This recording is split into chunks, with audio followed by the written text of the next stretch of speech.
Greetings to all viewers of this pilot vlog about the psychological aspects of our existence, which are fascinating and can be empirically verified.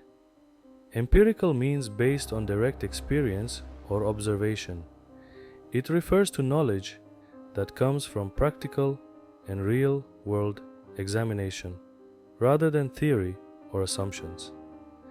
Empirical evidence is the result of measurement, observation, or experiment, not abstract acceptance of information that we ourselves have not been able to verify. I am fully aware that some things may initially appear confusing, too piled upon each other. I've been thinking for months about how to actually start and what to talk about in the introduction. The problem with this philosophy is that it's very simple and complex at the same time, because on one hand it makes sense, and on the other hand it gradually twists everything we as a society believe today. Therefore, I ask for your patience.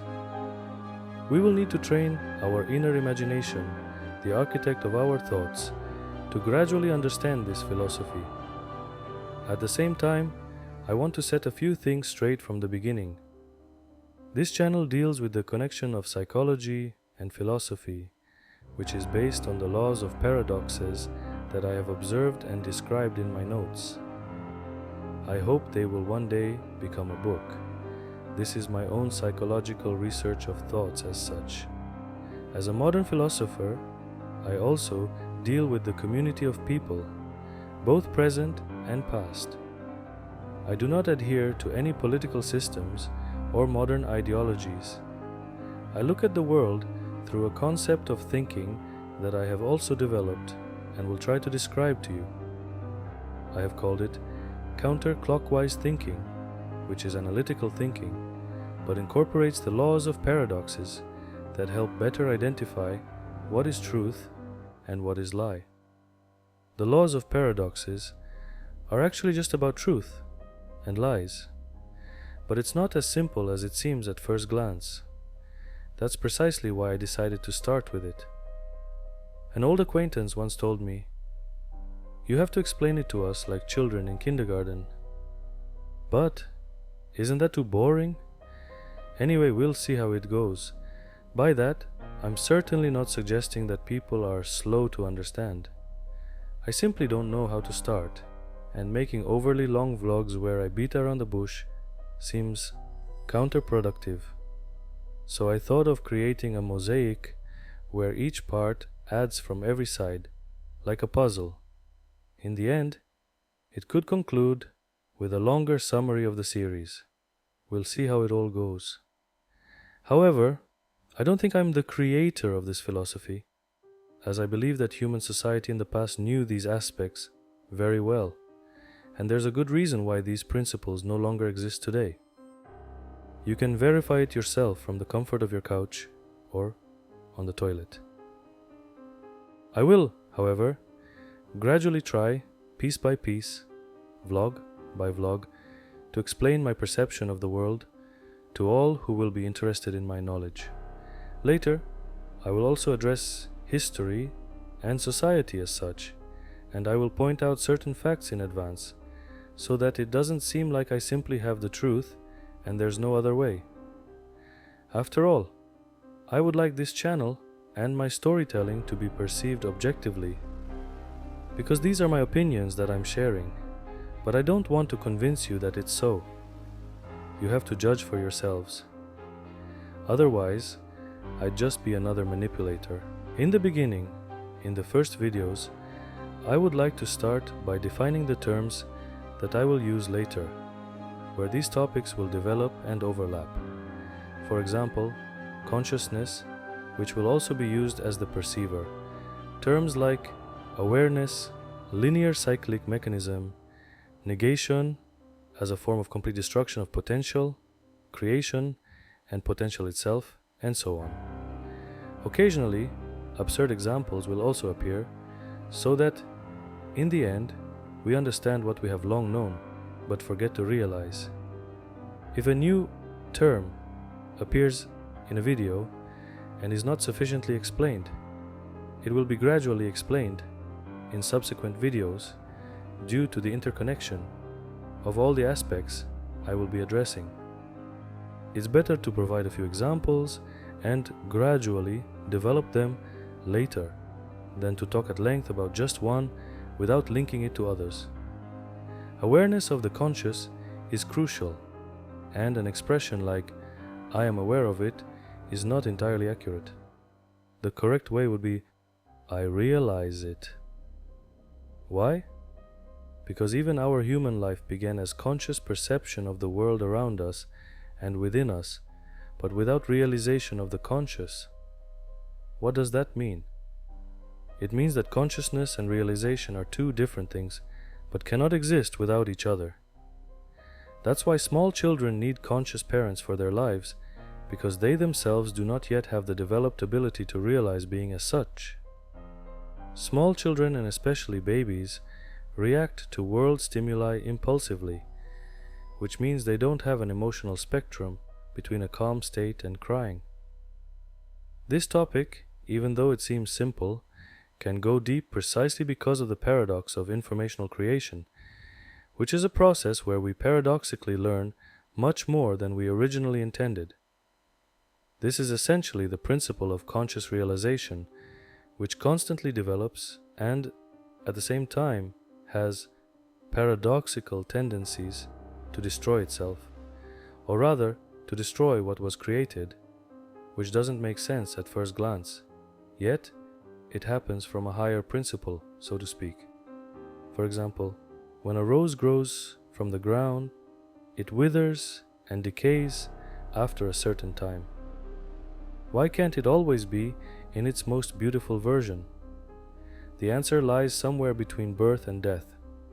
The term linear cyclic mechanism often appears, which means that linear movement, straight or forward, always seems to stop in a circle, where it stays for a while, and where it forms into something more complex and bigger that settles in our mind. Imagine it like a balloon that flies straight, stops, inflates, and a stripe of color appears on it, which we remember as a certain change. Change is the difference between the beginning and the consequence. The beginning is already the past, because the balloon is now bigger and has a stripe, and the consequence is the present. Between the beginning and the consequence, however, there is some time and a mechanism of event development that we sometimes don't immediately realize. The observer remembers the balloon smaller and without a stripe, but now realizes its new size and stripe. That's the linear cyclic mechanism. Something changes based on the principle of recognizing this change, where the past is compared with the present, ensuring the consistency of knowledge, i.e., memories in time and space. A significant impact on the consistency of our memories has one important factor: whether we observed the change of the balloon with our own eyes, empirically, or not. When we don't know or don't recognize the reason or root cause of this change. This process happens constantly and daily in our minds. We just don't realize it. In our minds, from childhood, a world is created that mirrors observation, forming opinions on things we know from the ordinary, like the first colors we remember, to the complex functioning of things in our world. For example, we know how to cook a complex recipe.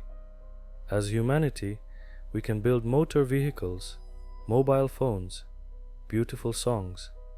All this has its roots in understanding things from the past, which we have gradually developed into today's world full of technologies and achievements. But it wasn't always obvious. Technologies and even cookbooks don't grow on trees or from the ground as a matter of course. The consequence we perceive has its cause. If we wanted to find out the process of developing our civilization, it would take us a very long time. We would have to go back into the past to understand the present. That's an empirical fact.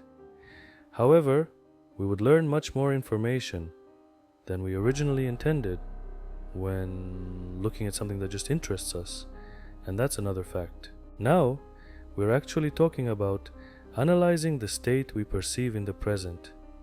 We want to know the root cause of its origin or mechanism. Thinking against time is research, where you return to historical records to learn more and more, which forms knowledge because you want to know it for some reason. The longer it takes, and the deeper you go into the essence of the thing. If you're not interested in something, you logically won't learn more about that thing or topic.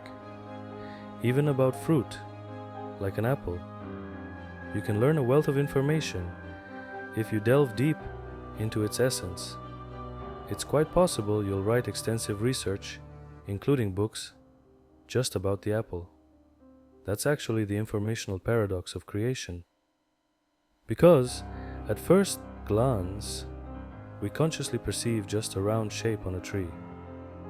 However, the desire to find out what it is, how it tastes, why it grows, when it grows, is actually a huge branching of information about the apple, which at first glance seems like utter simplicity or even foolishness. But we in today's age don't realize that people in the past didn't have televisions or encyclopedias and saw just that apple, but had no idea why or what for until it was explored. In one story, you may read about a snake, Eve, and the tree of knowledge with the apple, but it's not really that simple unless it was meant purely metaphorically. This same principle applies when someone tries to convince you of something, but you're not immediately able to verify it. Their insights toward you are in a way immediately a consequence that cannot be empirically verified, because you are not at the source. This naturally presents a problem if someone knowingly or unknowingly deceives you. Conscious observation is just observation. The desire to understand observation forms a firm realization of facts, provided we do a thorough analysis. However, this has its negatives if we devote ourselves to analyzing lies. Then, it's wasting potential, wasting time, and even thinking should be in balance, and wallowing in the past harms us in the long run, because we don't live in reality, but in the past. Therefore, the logic of balance of all things is embedded into this thinking, which precisely divides paradoxes into negative and positive. For example, from truth arises a lie. Because only truth doesn't exist, that would be a utopia that leads nowhere. And only a lie doesn't exist either, because if there were only lies without truth, it would automatically be destruction. Between them is logic that separates these two things, and we know about them and often knowingly deceive for the greater good of ourselves or loved ones. Furthermore, we know that humanity today tends to think more about individualism and the future, where people desire and see themselves as stars shining above others. This era allows it. It's logical that people use it, but what about the others? Those who just observe? Can we observe it empirically? Yes. Just watch how many influencers we have in the world today who have so-called followers, subscribers, which hierarchically seemingly places them lower in social status, but that's also about the angle of view and the nature of influencing. Some people mean really well. However, I often observe negative trends in today's society, admiring things I cannot understand, and they deliberately place themselves in the position of the lesser, but perhaps they are no longer aware of it. People who live for tomorrow, not realizing why, are losing their potential for thought growth. The vision of the future, or thinking in the direction of time, is in the long run, also wasting potential. Despite that, it's very necessary because planning our steps is key in our lives. But living only in the imagination of the future or following people who talk about the future creates passivity where a person doesn't develop in terms of knowledge. Here it's good to say that our thinking about the future is a mirror of the knowledge of our past. Therefore, the ideal state is to keep our thinking in balance. An overly long-lasting state of anything in our life ultimately acts negatively. That's the law of the mirror mechanism, which always negates into its opposite after some time. Let's give two examples of balance, first stating an empirical fact. As humans, we function psychologically the vast majority of the time in a neutral state of mind. When we laugh because we find something funny, we consider it a positive emotion. What would happen if there were no cycle, but only linearity that doesn't return back? If we were to laugh endlessly, and the laughter kept intensifying, our body would quickly become exhausted. Continuous laughter would cause breathing problems, muscle overexertion, and stress on the heart, leading to physical and mental exhaustion. Eventually, basic bodily functions would fail, resulting in death. That's destruction of potential. We consider crying and sadness as negative emotions, which are the mirror of laughter. If we were to cry endlessly without the possibility of stopping, our body would experience severe exhaustion. Continuous crying would lead to dehydration, swollen eyes, headaches, and overloading of the respiratory system. The heart would experience stress, and emotions would gradually lead to complete mental exhaustion. Eventually, there would be physical and emotional collapse because the body wouldn't be able to handle continuous stress, destruction of potential. The only state that can be empirically verified is that we always emotionally return to a neutral state. An overly long state of joy causes naivety, madness, because without the possibility to appreciate joy, which is the mirror of sadness, madness would necessarily come, leading to depression. An overly long state of sadness and depression causes destruction. These observations prove that rationality recognizes a wide spectrum of positive and negative emotions, and thus, without the existence of one or the other, life wouldn't make sense. From life, we know that the mind doesn't function in such a one-sided way, but tries to maintain balance. And if this isn't possible in the long run, its destruction occurs in the form of, for example, suicide. The same applies to lies or faith. They always eventually turn upside down or disappear as we know them. People need a sense of life. But what is today's meaning of life? When we look at today's world, it's hard to understand and is very unbalanced. One of the ways to keep society running is to give people a higher purpose, for example, by constant stimulation of the future.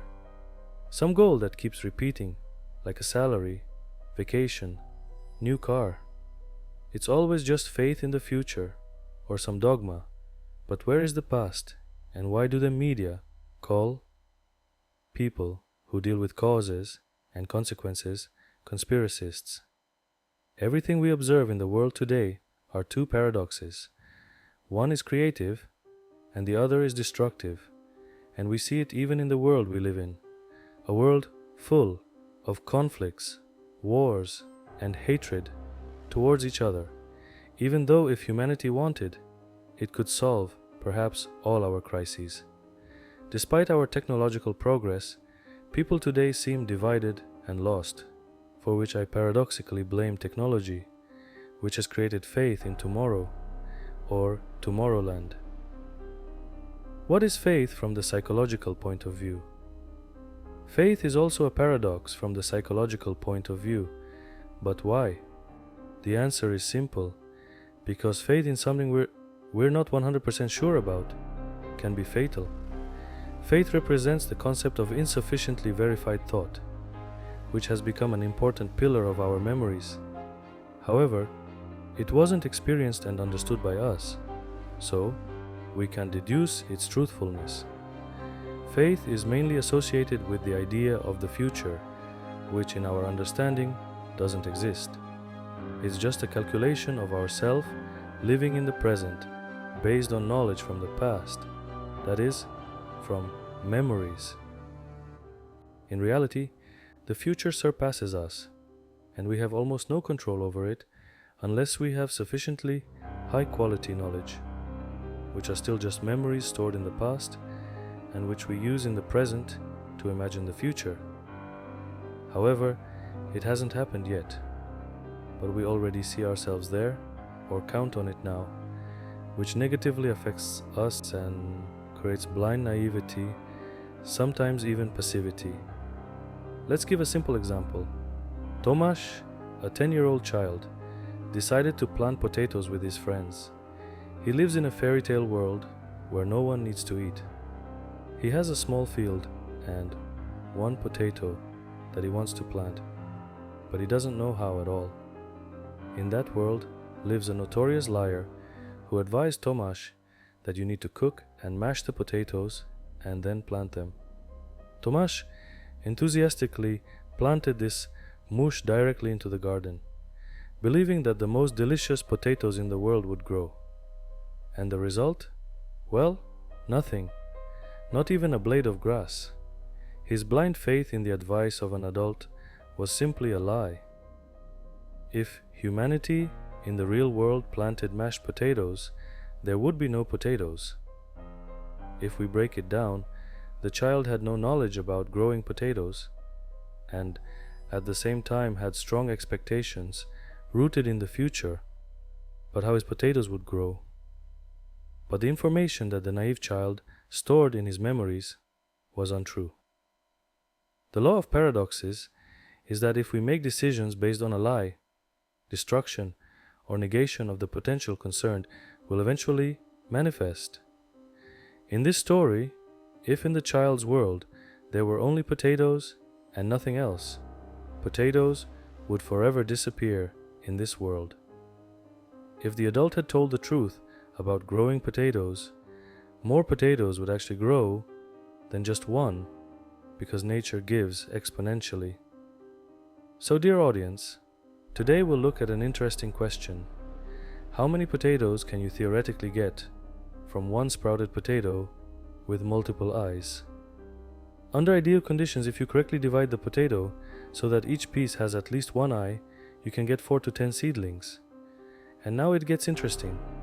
Each of these seedlings can bring 5 to 10 new potatoes. So from one potato, you could end up with 20 to 100 new potatoes, assuming you have perfect conditions like quality soil, enough moisture, and sunlight. Growing potatoes is somewhat exponential. You start with one and can end up with a whole heap. One paradox in this case is the destruction of potential, and the other is creation. Everything, however, depends on the quality of memories, that is, knowledge, and this quality of information is directly proportional to the effort to understand the principles of what interests us. This example can be applied in the right context to everything. Our memories are actually our memory, which forms the cognitive pillars of our personality. A cognitive pillar is like a heap of similar thoughts, stored immovably on top of each other, forming our inner worldview towards the surrounding world. Imagine it like this. In your mind, there's a circle in which there is a big city. Each building is like a cognitive pillar that governs our attitudes towards the real world outside of us. The cognitive functions of our mind are tools of decision-making and reasoning, and largely consist of accumulated information about something we're deciding on or contemplating. So when I'll be using the term cognitive pillar in the future, it's like a heap of thoughts piled up, forming a tall structure of opinion, knowledge we've acquired during our life by realizing the conscious with the help of the linear cyclic mechanism. If I try to convince you to plant mashed potatoes, you'll experience cognitive dissonance, blocking my persuasion against your knowledge Akash, and thus the conversation, potential friendship, ends because I wanted to deceive you, and lie versus truth equals destruction. Memories are the past, which is essentially realizing the present. Everything outside our perception is already the past, because everything we experience now is only now, and what was 15 seconds ago about the cognitive pillar is already, in quotes, irreversible past. However, our future is just an idea based on the past. The future is just a theory, while the past is a fixed point. The catch lies only in whether our memory is true or false, because a lie is the opposite of truth and vice versa. Our world is in a way a mirror of everything, which is a long topic to explain. But when we look at it this way, even faith is in a way a lie, because even if someone promises you something in the future and you believe it, and it's something important, it can hurt you. Because the vision of the future doesn't exist in the present. It exists somewhere in your mind. It happens only in your imagination as a paradoxical existence of something that hasn't happened yet, but you assume it, and it's a potential lie. So, yourself paradoxically experiences something that isn't happening yet, but wants it to happen, which is in a way a destructive paradox that can be further developed into the so-called paradox of the tunnel perceiver, which we'll talk about next time. Thank you for your attention.